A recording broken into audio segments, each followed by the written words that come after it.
ऐसा बाप नहीं चाहिए।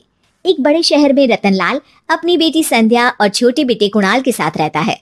रतनलाल बहुत गरीब है और शराबी किस्म का आदमी है। वो रिक्शा चलाकर अपना जीवन यापन कर रहा है।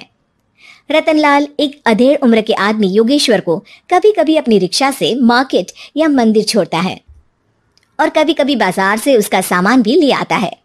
एक दिन रतनलाल योगेश्वर से कहता है, साहब आपके पास गाड़ी है, फिर भी आप कभी कभी रिक्शा से क्यों जाते हो? इन शहर की गलियों को आराम से देखना मुझे बहुत पसंद है।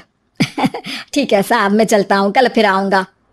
अरे रतनलाल रुको तो, मैंने सुना है कि तुम अपनी बेटी को कुछ पैसों के बदले किसी को दे रहे हो। अभी किसी को बेचे नहीं तो क्या करे साहब, एक छोटा बेटा है, उसको पढ़ाना भी है, उसकी देखभाल भी करनी है, और अगर मैं बेटी को घर में रखूंगा तो उसकी शादी कैसे करूंगा साहब। तुमको कितने पैसे मिल रहे हैं? अब 50,000 साहब। देखो मैं तुमको पूरे 20 लाख रुपए देता हूँ, तुम अपनी बेटी संध्या को मुझे दे दो।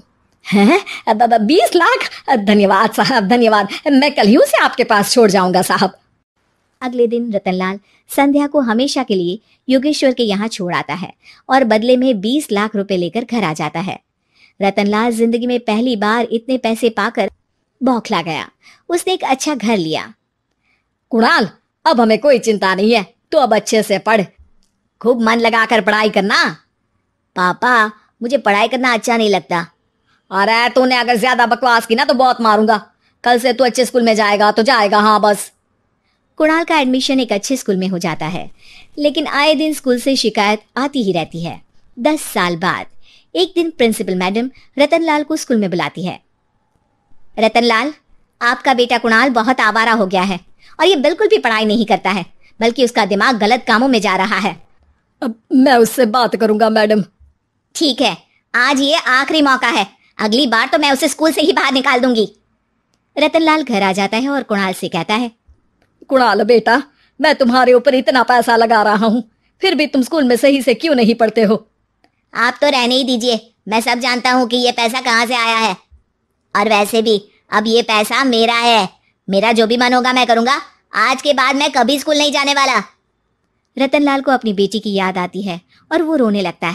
5 साल बाद कुणाल एक दिन एक लड़की को शादी करके घर ले आता है। पिताजी, ये मेरी पत्नी है स्वीटी। तुमने शादी कर ली? हाँ, शादी कर ली मैंने, दिखाई नहीं दे रहा? और अब से आप फिर से कमाना शुरू कर दो, बहुत बैठ कर खा लिया। कुणाल, तुम इस बुड्ढे को घर में क्यों रख रहे हो? देखो ना, ये शराब पीता है, इसे घर से बाहर निकाल फेंको। अरे स्वीटी, ये मेरे पापा है, कैसे बाहर निकाल दूं? और वैसे भी घर में कोई तो चाहिए ना काम करने वाला, नौकर समझ कर रख लो। इस बुड्ढी को तो घर से बाहर निकाल कर ही रहूंगी मैं कब तक इसके लिए खाना बनाऊंगी। स्वीटी एक दिन घर के बाहर पार्क में अपनी दोस्तों के साथ बैठी होती है। तभी वो रतनलाल को बुलाती है। पिताजी, मेरे कमरे में मैं अपना फोन छोड़ आई हूँ, जरा लाकर तो देना। हाँ जरूर, अभी लेकर आता हूँ। रतनलाल फोन लेकर आ जाता है। कुछ समय बाद स्वीटी के फ्रेंड्स भी चले जाते हैं। स्वीटी अंदर आकर शोर मचाती है, चोर चोर। कहाँ है चोर? मुझे तो यहाँ कुछ नहीं दिख रहा। अरे ये अलमारी खुली पड़ी है, जरूर किसी चोर ने ही खोली होगी। अरे कौन आया था यहाँ? यहाँ तो पिताजी आए थे बस। अरे बहू, मैं चोर नहीं हूँ।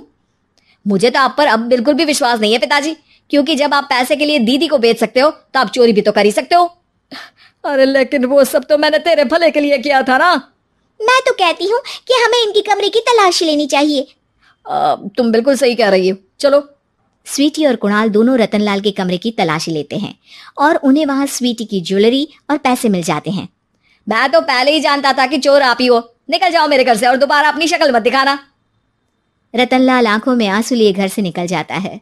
स्वीटी मन ही मन सोचती है, आज तो मेरी प्लानिंग सफल हो गई, जैसा मैं चाहती थी ऐसा ही किया और बड़ी आसानी से उस बुड्ढी को चोरी का इल्जाम लगाकर घर से भगा दिया। रतनलाल की हालत अब ज्यादा खराब हो गई और वो सड़क पर बैठकर भीख मांगकर खाने लगा। एक दिन वहां एक गाड़ी आकर रुकी और सड़क पर बैठे सभी भिखारियों को अपने सेंटर ले गई। एनजीओ की मालिक संध्या एक एक करके सभी को सुविधा मुहैया कराती है। तभी उसकी नजर रतनलाल पर पड़ती है। पिताजी, संध्या तू? पिताजी, आपकी ये हालत कैसे हुई? ये सब मेरे बुरे कर्मों की सजा है जो मुझे मिल रही है। मुझे माफ कर दे बेटी। पिताजी, मैं आप पर बिल्कुल भी गुस्सा नहीं हूँ, क्योंकि आपने मुझे यहाँ भेजकर अच्छा ही किया। मेरी जिंदगी बदल गई। लेकिन ये सब हुआ कैसे बेटा? आप ये नए कपड़े पहनो, तब तक मैं योगेश्वर अंकल को बुला कर लाती हूँ। योगेश्वर अंकल? हाँ अंकल। योगेश्वर जी ने तुझसे शादी नहीं की थी? नहीं तो पापा, उन्होंने तो मुझे पढ़ा लिखा कर इस काबिल बनाया है कि मैं आज सबकी सेवा कर पा रही हूँ। रतनलाल पश्चाताप करके रोता रहता है। तभी योगेश्वर भी वहां आ जाता है। रतनलाल जी, आपकी ये हालत कैसे हुई इतने सारे पैसों के बावजूद भी?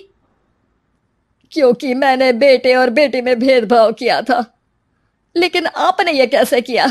मुझे ये जानना है, बताइए। सालों पहले जब संध्या छोटी थी, तब मैंने एक बार एक आदमी से तुम्हें बात करते हुए सुना था, जो कुछ पैसों में संध्या को तुमसे खरीद कर शादी करना चाहता था। मैं उस समय एनजीओ में बच्चों के लिए ही काम कर रहा था और मैं किसी भी लड़की की जिंदगी खराब होते नहीं देख सकता था। इसलिए मैंने अपने जीवन की कमाई का एक बड़ा हिस्सा तुम्हें दे दिया था। सच में कितना गलत था मैं। मुझे माफ कर दो। अब आप दोनों मेरे साथ घर चलो और आज मैं अपना सच्चा प्रायश्चित करना चाहता हूँ।